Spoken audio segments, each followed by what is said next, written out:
everyone. Today is Wednesday, our Rockstar Hour. I'm so happy to see you guys here today. We are actually talking about surviving remote work. I know that a lot of us have shifted in the way how we approach our working days these days, and a lot of us are actually switching our lifestyle from showing up at the office every day and being commuting to work, right? And then being available at work for specific hours and specific lunchtime, right? So like everything that has used to be our regular routine now might have actually be looking completely differently because of the work from home environment that we're all in. Most of us are still actually working from home and are not returning to our office work, or we're having a very specific routine at office where some teams might be alternating their days. Maybe one day you're at home, one day you're in the office, or it's 1 week you're at home, 1 week in the office. So there are different types of work from home, plus maybe some traditional office environments that we're in. But as virtual professionals,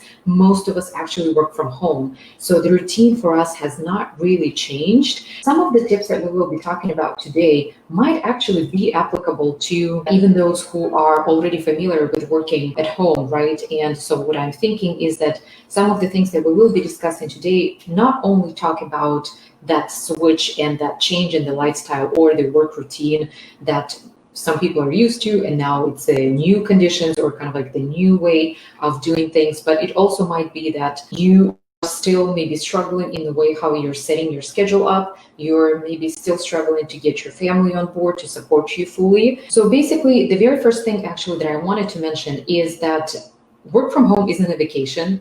And even though a lot of our routines have been changing these days, it just doesn't mean that we get to always sit on the couch and be in our most leisurely loungy-like clothes, even though it's totally okay maybe to have a perfect top going upright, and as long as you're on camera, you're looking presentable for your clients, you're looking comfortable also in your meetings. But then, you know, whatever it is at the bottom, so it might be shorts, it might be very comfy, your lounge pants, or just whatever it is that you prefer, totally fine. Maybe you're on your favorite couch, maybe you're on the bed with a computer, maybe you are with your kitty or a dog who keeps bringing you that ball to play every 20 minutes. So yes, there's lots of distractions like a fridge and a TV in your room, right? It's a completely different environment, I have to say, from a traditional office environment, right? Like there are no coworkers that are stopping by your desk to chat, or maybe you are not making trips to the water cooler to have a conversation and social interaction with your coworkers. So it's a completely different routine. And at the same time, it could be actually a winning combination, to be completely honest, only because you are still comfortable and you are in your familiar surroundings. It's okay. So I feel like a golden ticket to this particular situation is that eventually, once you actually start consistently working from home, you do come up with your own work routine. And I feel like your schedule changes inevitably, right? Like it is going to change because of different circumstances you're in. And if you just deliberately stick to the routine that you're in, this is going to be your golden ticket, following your schedule. And yes, it might be completely different from what you're used to. Yes, it might not maybe feel very intuitive, or maybe you're not really like willing at first to switch to these new circumstances. In the long run, this is going to be actually the best way for you to manage your work from home situation, because when you have that schedule, when you have that routine that you're starting to build the habit around, that is going to bring structure to your day. And that will actually signal to your clients that you're supporting, or to your coworkers that are expecting you to be online, that these are the specific hours. They're going to start getting used to this. These are the specific hours that you're available. This is the time when you usually come out online to chat. And same goes for your family members. Same goes for your pets. For instance, our kitten here at home specifically comes up to be around 3 p.m. because he knows that this is our cuddle time. He starts circling around my desk and then we go on to the couch or our bed and we just cuddle for 10 minutes, and it keeps him happy and it gives me a little break in my day. It is totally possible to build a routine as long as you stick to it, and as long as you start following it thoroughly. Another thing that I've actually noticed during my 5 years of now being the virtual assistant is that Zoom fatigue is actually real. The screen time that we probably even more so started incorporating into our working days can be exhausting. And it's not only that we do not have maybe the same access to the body language cues, right?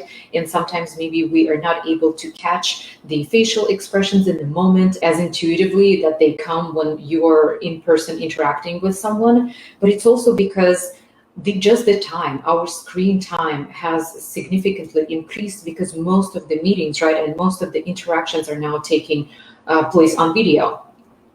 And that's where I actually want to invite you, as far as the little quick solution to this and your golden ticket, is to diversify the channels where you're interacting with your coworkers, with your managers, with your colleagues, or maybe professional acquaintances, and maybe even friends, right? So it basically boils down to using Slack for some of the interactions, right? Maybe using just your regular phone for a quick phone call or a text message that brings a little bit of normalcy into your workday, right?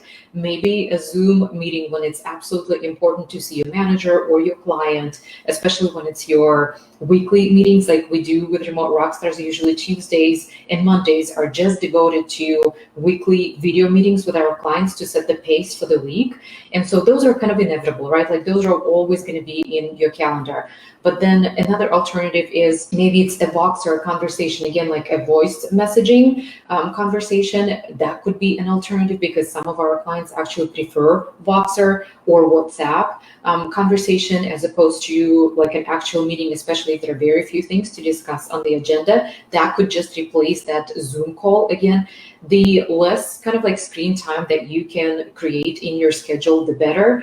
Again, because you are listening very attentively to the person who is on the other side of the screen, right? And you're trying to catch up and keep up, I guess, with the conversation, especially when there are delays with the internet or there is some problem with the audio, again, just like a little bit of a lagging voice, something that like that comes up. So again, like that puts a strain on our focus and our attention, which means that we are actually exerting more energy trying to be invested in that conversation, right, and keep up. And so all of that accumulates and ends up being the Zoom fatigue. So think of the possible ways how you can start either training your clients to be using other mediums of communication, or how you can actually intentionally start utilizing different channels of communication, kind of to diversify the ways how you're keeping in touch with different people, so that it's not always so focused on Zoom. And that would be my biggest suggestion here. And then the third point that we're making today is basically making your remote work work. So by that, I mean, going back a little bit to our conversation about the schedule and the routine. So basically the ability to work from home has literally basically saved lives for a lot of companies, right? And just being able to stay afloat because companies were able to transition into the virtual environment. I mean, that's great for them, and maybe some of them are slightly changing their business practices. And to be completely honest, I don't think that we are going to completely step away from working remotely once this moment passes. I honestly think that remote work is in some capacity going to stay in the future. And maybe, again, just like I was talking in the beginning, there will be some kind of like a model between office show-ups and then working from home. But that model, maybe it's going to be a hybrid, or some of the roles might become permanently remote. And that is great for a lot of virtual professionals, right? Because being location independent is absolutely amazing.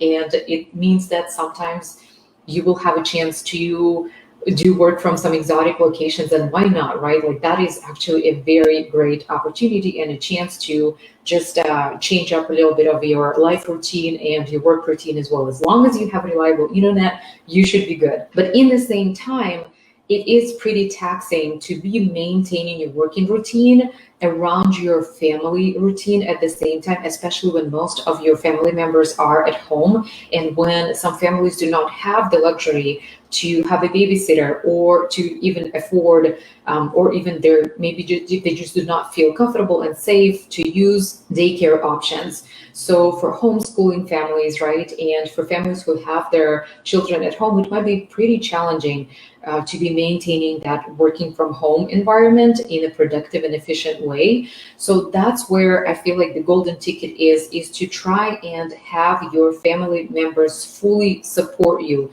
in the way how you are building up your day and how you're structuring your day, and letting them always know when you have your deliberate and scheduled breaks, so that that is going to be the family time. This is going to be the time when your little toddler is going to come up to you and you guys play. Maybe you go outside onto the backyard if the weather allows and if your circumstances allow. And maybe this is kind of like that intentional time when you are focused on your baby and you just spend that time with them and then step away and continue working if your spouse and your partner is at home.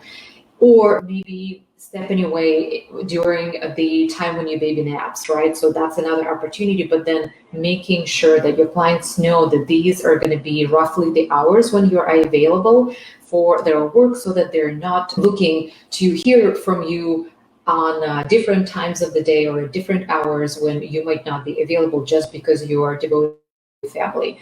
So all of those things are absolutely essential in the way in the way to make the working from home work, right?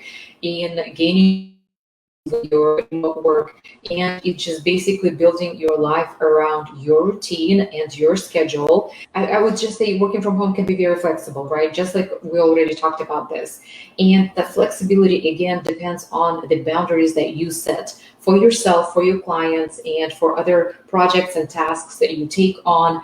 So just making sure that all of that creates a meaningful and a healthy work-life balance. I know that a lot of people these days talk that there is no such thing as a work-life balance. Something always gives. And yes, there are definitely compromises. And yes, it definitely all depends on your priorities and again, your boundaries, but you are in control. Just remember that even when you're working with the most demanding clients, setting your foot down and just letting them know about your priorities and your boundaries, even if in the moment it's scary and it might jeopardize your position with the company, you will be better off in the long run if you just keep a firm foot on the ground and just let them know about what works for you and how it's going to work for you. I've been in these situations before, and I can tell you this much, that even though in the moment it might be a very scary decision and a scary action to take, to let a person know, your client know, that the way how maybe they're used to run things is just not quite working out for you, especially since you're an independent contractor, you are in control of your schedule, and they cannot let you, if you're not an employee or have you work specific hours or be available specific hours, you are ultimately in charge of your hours, and you do not comply with any of their ultimate like expectations, right? So you just kind of like let them know when you're available and when they can expect your work to be delivered and to be done, and when you will be working on their projects and tasks, because you're not their employee. So with full-time employees, that's just a different conversation, and that's a slightly different way to adapt to those circumstances. Although these three ways that we were just talking about building the successful environment for your working from home circumstances, can be actually very much applied to the full-time positions, but this is basically the bottom line. So you are in charge, you're in control, and just like I said, even though in the moment it might be scary to put your foot down, it is gonna benefit you in the long run. And if it doesn't work for this client, another client will come along who will respect your priorities and who will respect your experience, your skill set that you bring into the position, and who will respect your boundaries. I can tell you this much from experience of working in the virtual environment for so long. But cheers to your success. I am cheering you on everything that you guys are doing, the way how you're supporting clients, the way how you're setting up your work environment. Please share as far as what works maybe and what doesn't work for you. What are your biggest temptations? when it comes to maybe being too close to the kitchen sometimes, or sharing the same space, your workspace, it becomes kind of like your living space, right? And how are you maintaining that balance between work and life, personal life, right? And how are you turning work off and turning your personal life on, maybe at the end or middle of the day? So how does that work for you? I am so curious to hear from you guys, and let's keep in touch.